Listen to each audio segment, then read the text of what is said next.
in a similar vein, I think the gamble would be Rodrygo at Real Madrid. I know that it's all a bit. He always looks like he's halfway out the door there, to be honest, and always ends up staying. So whether he ever leaves Real Madrid, I don't know. But you know, where are the question marks in our team again?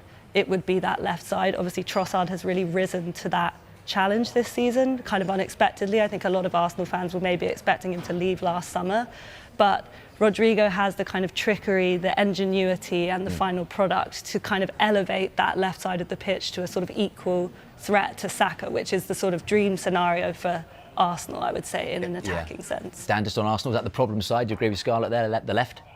Not at the moment. If there is to be any problems in that team. Yeah, I mean, they're so strong everywhere. Obviously, Trossard is playing really well. Then Martinelli's been a really useful impact player at the moment. Although he's playing a lot of games, a lot of minutes, when he's on the bench, you know you can turn around and you can bring him on. And everyone's probably forgetting Max Dowman now. I know he's injured. There's a lot of talk about him at the start of the season. So signing too many players and the lure of Rodrygo and players like that, I know, is hard to sort of put to aside because they're fantastic players, but you don't want to keep blocking these kids' pathways because they're tremendous talents. Come on, Cam, let's talk Wolves. Away from that breaking news, we're talking Arsenal, we're talking Wolves, we're talking, firstly, dream signings this window. This is a whole dream world, Scarlett. It can be anyone you want. So give me your perfect dream signing, then we're going to talk smart signings, and then we're going to talk gambles. Okay, so for context, this is really hard because I actually have my dream squad at the moment, not to brag. That's probably the right answer, is it, as an Arsenal fan? But I think probably where's my deepest keeping me up at night concern in the squad, and that's what if something happens to Declan Rice? So yeah, for me, Bruno, I know I'm not going to endear myself to many Newcastle fans here, but I think he's a player who can reach the very highest levels of the game. And I think in terms of what happens to Arsenal's midfield when Rice isn't in it, I know we beat Villa, but we got run through quite a lot. And to be honest, we were lucky not to be 1-0 down in that game. And I think the athleticism that Rice brings there, the just all-round game. I mean, my dream signing would be prime Steven Gerrard, but that's not possible. So Bruno, I think, would just mitigate that. He's creative, he's aggressive. I think he'd do very well at Arsenal. I think there's a lot of Newcastle fans, your old team, a lot of Newcastle supporters watching say, keep your hands off him, but hell of a player, isn't he? I mean, there were big links with Manchester City over the last few windows. Yeah, it would cost you a hell of a lot of money. I think, to be fair, when you mentioned Bruno, my first initial thought when you said replace Declan Rice was Sandro Tonali. I think he's got the energy, he's got the legs, he can get about the pitch.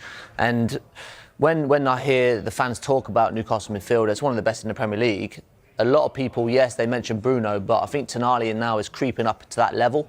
And I think when Tonali's not on it and not playing, they really miss that energy. I think there was a masterstroke swapping them position to an 8 to a 6. I think they swapped over last year probably, and it's proved a masterstroke. But it's a really, really elite midfield, one of the best in the Premier League. You've already said basically you don't need anyone, but that would be your dream. What's your smart signing for January? So my smart signing would be Jan Diomande. From Leipzig.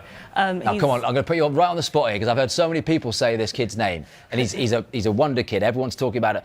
I haven't seen enough of Jan Diomande to say I want him at my football club. How many minutes have you seen him play for RB Leipzig? I can't answer that question. No, it's still a tough one because I think the smart thing to do for Arsenal this window is nothing. Yeah. You know, I think there's a temptation when other teams are trolley dashing to go and feel that you have to do something, but I think the reality is that in City's case that's a bit of desperation. So I think the squad is in a really good place, but what is the kind of long-term planning, what is the long-term question for me is still the left side.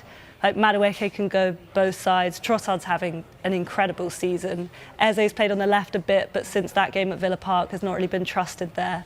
So someone who's kind of athletic, skillful, can deal with those games where, the dreaded low blocks. Again, I feel that this guy, he's got the potential to offer us some help in those situations. And he's young, so some can learn for a bit, can kind of settle in at a club that's hopefully already very successful. By the sounds of it, he's going to play for a very successful club in the future, that is for sure.